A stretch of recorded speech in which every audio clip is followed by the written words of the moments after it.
नमस्कार दोस्तों।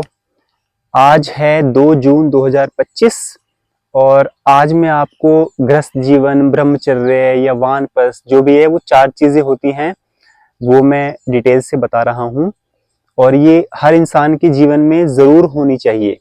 तो हमारा पहला आश्रम जो होता है, ये 4 आश्रम है एक तरह से देखा जाए तो पहला आश्रम होता है ब्रह्मचर्य। ब्रह्मचर्य में क्या कुछ आता है कि जब बच्चा पैदा होता है तो 5 साल से शुरू होकर 5 साल से लेकर जब तक उसकी शादी नहीं हो जाती, 5 साल की उम्र में ही उसका ब्रह्मचर्य शुरू हो जाना चाहिए। पहले युगों में, द्वापर युग, त्रेता युग, सतयुग में जो था वो बच्चों को गुरुकुल में पढ़ने के लिए भेज दिया जाता था। ठीक है, तो इसीलिए पहला आश्रम जो है वो ब्रह्मचर्य है 5 साल से तब तक जब तक उसकी पढ़ाई लिखाई खत्म नहीं हो जाती। तो ये हो गया ब्रह्मचर्य। और इस ब्रह्मचर्य में बहुत कुछ आ जाता है। अगर मैं आपको बताने लगा तो वीडियो बहुत ज्यादा लंबा हो जाएगा।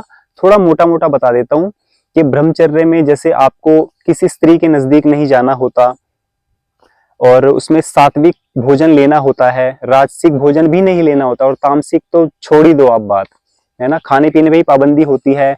आपकी वेशभूषा भी देखी जाती है कि आप वस्त्र किस तरह के पहनते हैं, है ना। ये सब ब्रह्मचर्य में आता है। और जब तक मनुष्य ब्रह्मचर्य में रहे तब तक उसे अपने माता पिता या किसी सगे संबंधी के से मिलने की भी इजाजत नहीं होती, अपने घर भी जाने की इजाजत नहीं होती। कोई मिलने अगर आना चाहे तो गुरुकुल में आ सकता है, वो भी उसकी लिमिट होती है कुछ। तो पहला हो गया ब्रह्मचर्य। दूसरा हो गया गृहस्थ जीवन, गृहस्थ आश्रम। पढ़ाई और एजुकेशन या शिक्षा समाप्त हो जाने के बाद मनुष्य जो है गृहस्थ जीवन में आ जाता है, यानी उसकी शादी कर दी जाती है ना। उसको विवाह संस्कार भी कहते हैं। संस्कार भी 16 होते हैं, 16 संस्कार। तो वो भी आपको डिटेल से बताऊंगा किसी दिन कि संस्कार कौन कौन से होते हैं। तो गृहस्थ जीवन, जब मनुष्य की शादी हो जाती है तो गृहस्थ जीवन में आ जाता है। उसके बाद उसको इन चीजों का भी ध्यान रखना होता है कि उसे फिजिकल रिलेशन कितनी बार करने होते हैं। इसकी भी एक लिमिट है। हमारे कलयुग में तो इसकी परिभाषा ही कुछ और हो गई है। बड़े बड़े शहरों में आप चले जाओगे तो लिविंग रिलेशनशिप चली है। एक लड़का लड़की शादी नहीं करेंगे लेकिन साथ रहने लगते हैं। ये बड़े बड़े शहरों में होता है। हिमाचल में भी कई सिटीज में ऐसा है, जबकि ऐसा होना नहीं चाहिए। तो अपनी स्त्री के अलावा पराई स्त्री पर नजर डालना या उसके बारे में गंदे विचार लाना, ये भी गृहस्थ आश्रम के विरुद्ध हो जाता है। ईश्वर ने हर मनुष्य के भाग्य में एक स्त्री लिखी होती है और हर स्त्री के भाग्य में एक पुरुष लिखा होता है। तो वो उसे ही अपनी जिंदगी का साथी समझे उम्र भर के लिए, जब तक वो जिए, है ना, और प्यार मोहब्बत से जिए। दूसरा हो गया गृहस्थ आश्रम। गृहस्थ आश्रम जो है वो 50 साल तक माना जाता है। उसके बाद तीसरा आश्रम आता है वानप्रस्थ आश्रम। वानप्रस्थ आश्रम 51 साल जब आपको लग जाते हैं, 50 साल कंप्लीट हो जाने के बाद, तब आपका अपनी स्त्री, अपने बच्चों के प्रति जो है वो मोह खत्म होना चाहिए, है ना। उसमें उसको करना क्या होता है, ईश्वर का ध्यान करे, पूजा पाठ करे, है ना, और मतलब परिवार से मोह ना रखे। घर छोड़ के जो लोग नहीं जा सकते वो अपने घर में ही रहें, लेकिन स्त्री पुरुष के प्रति ज्यादा मोह ना रखें कि बच्चे की जो है पढ़ाई तो पूरी हो गई, कभी उसकी शादी की चिंता करने लगते हैं। फिर उसके अपने पोते पोती जो नाती होते हैं उन मैं देख लूं एक बार तब मर जाऊं। तो इच्छाएं कभी खत्म नहीं होती, है ना। तो वानप्रस्थ यहाँ खत्म होता है। वानप्रस्थ में वो ईश्वर का ध्यान करे, पूजा पाठ करे, परिवार के प्रति या किसी सगे संबंधी के प्रति ज्यादा मोह ना रखे। ठीक है, यही वानप्रस्थ है। उसके बाद आखिरी आता है सन्यास। सन्यास होता है 70 साल से आप मान सकते हैं आपको घर छोड़ देना चाहिए, है ना। और घर छोड़ के, आजकल जंगल तो है नहीं, जंगल सिर्फ 2 ही जगह रह गए हैं, या तो हिमाचल में है या उत्तराखंड में है। तो बहुत से साधु संत देखे होंगे आपने, और वो उनके लिए सर्दी गर्मी एक समान होती है। बारिश हो रही है तो भी उन्हें वहीं रहना है, बर्फ पड़ रही है तो भी वहीं रहना है, चिलचिलाती धूप हो रही है तब भी उन्हें वहीं रहना है। तो ये हो गया सन्यास। उन्होंने अपनी सारी जिम्मेदारियां पूरी कर दी हैं। जिम्मेदारियां कौन सी? कि बच्चे उनके बड़े हो गए हैं, नौकरी करने लायक हैं और नौकरी कर भी रहे हैं, उनकी शादियां हो गई हैं, आपने पोते पोतियों के मुंह देख लिए हैं, तो आप समझ लीजिए कि आपको संन्यास में चले जाना चाहिए, है ना।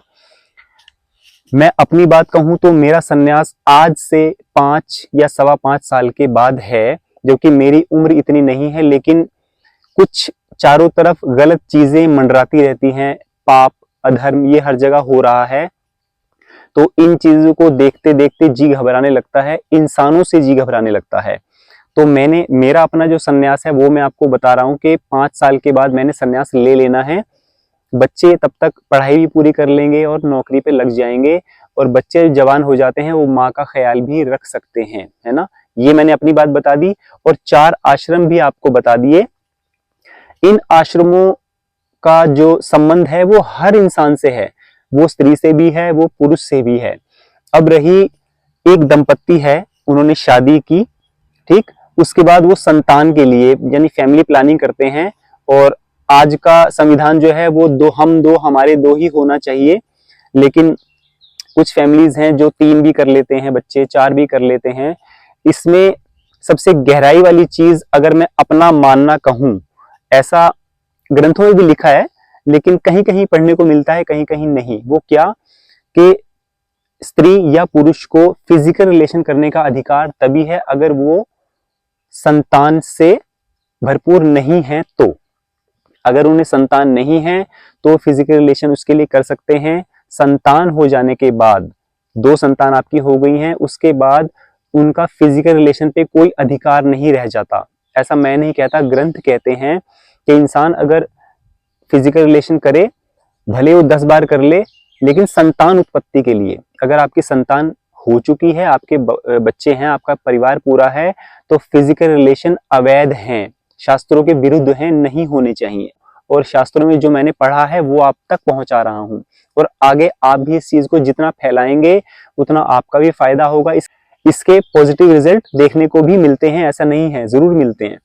तो आप मेरी कही गई बातों से कितना संतुष्ट हैं और कितने असंतुष्ट हैं, मुझे कमेंट में जरूर बताएं। और ये चीजें जो मैंने आपको बताई, इससे गहरी गहरी चीजें भी हैं, मैं उन टॉपिक्स पे भी आऊंगा, लेकिन फिलहाल आपको इन 4 आश्रमों के बारे में पता होना जरूरी था और बताना भी जरूरी था, इसलिए मैंने बताया। तो अब दीजिए इजाजत, क्योंकि बारिश का मौसम हो रहा है, बादल एकदम काले हो गए हैं और बादल भी गर्जना कर रहे हैं, तो बारिश कब हो जाए कुछ कह नहीं सकते। और मुझे यहाँ से रोड पे पहुंचने में भी करीब 5 से 10 मिनट लग जाएंगे, मैं ज़्यादा अंदर आ गया हूँ। दोस्तों, जो मैंने आखिरी आपको आश्रम बताया संन्यास, उस संन्यास में सबसे मेन चीज़ ये होती है कि आपका खाना पीना क्या होता है। उसमें आपको 2 ही चीज़ें खानी होती हैं, क्योंकि आप जंगल में रह रहे हैं, तो जंगल में रहने के साथ आपको फल फ्रूट लेने होते हैं, फल, या दूसरी चीज़ होती है कंदमूल जो होते हैं, है ना। इन दोनों चीज़ों के अलावा अगर कंदमूल आपको नहीं मिलता या फल नहीं मिलता, तो आप वृक्ष के पत्ते खा सकते हैं, है ना, उसमें कोई लॉस नहीं है। उसमें भी एक शर्त होती है कि पत्ते आपको पेड़ से नहीं तोड़ने, आपको ज़मीन पर गिरे पत्ते खाने होते हैं। यही संन्यास है। अगर आपसे कोई मिलने कोई राहगीर आ जाता है या आपका कोई जान पहचान वाला आ जाता है, उसको भी आप फल या कंदमूल ही ऑफ़र करें जो आपको भिक्षा में से मिलते हैं, क्योंकि संन्यास में आपको भिक्षा मांगनी होती है लोगों से। कोई कुछ भी खाने को दे दे, बस वो मांस ना हो, मदिरा ना हो, है ना, ये सब ना हो, बीड़ी सिगरेट ना हो, लोग जो भी फल वगैरह दें वो आप अपनी कुटिया में, जहाँ भी आप रहेंगे जंगलों में, वहाँ रखें। और यही था संन्यास के बारे में, जो थोड़ा सा रह गया था वो मैंने आपको बता दिया। ओके, अब मैं जा रहा हूँ घर। तो आप मौसम देखिए, अंधेरा सा हो रहा है, ये देखिए आप, अभी बिजली चमकी थी बहुत ज़ोर से, आवाज़ आई होगी आपको बिजली की। तो वो रही मेरी गाड़ी। तो अब निकलते हैं घर की तरफ।